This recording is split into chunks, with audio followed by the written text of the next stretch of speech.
In 1587, around 115 English settlers landed on Roanoke Island, off the coast of what is now North Carolina.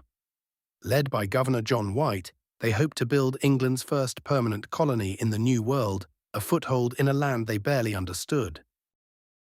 Days after landing, White's own granddaughter was born on the island Virginia Dare, the first English child born in the Americas. For a brief moment, the little colony felt like the beginning of something.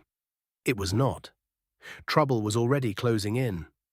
Supplies ran low, and relations with nearby tribes turned tense. The colonists persuaded White to sail back to England for aid, leaving behind more than 100 settlers, including his daughter and infant granddaughter. He promised to return within months. But England was at war with Spain. As the Armada threatened the coast, every ship was seized for the fight, and White was trapped, unable to cross the ocean. Months stretched into 3 long years before he could finally sail back to Roanoke.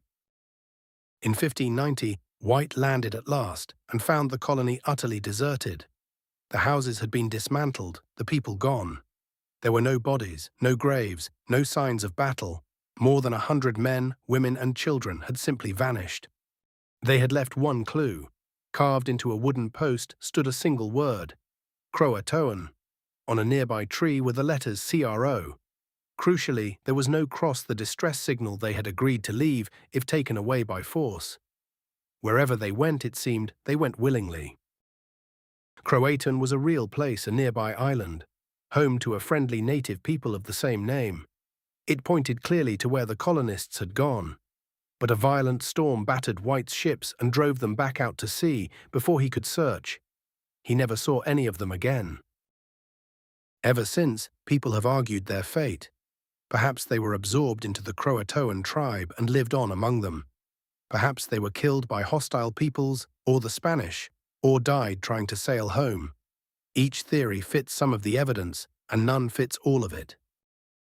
Centuries later, archaeologists digging on Hatteras Island and inland have found English artifacts among native settlements, tantalizing hints that the colonists survived by joining their neighbors. But nothing has ever been proven.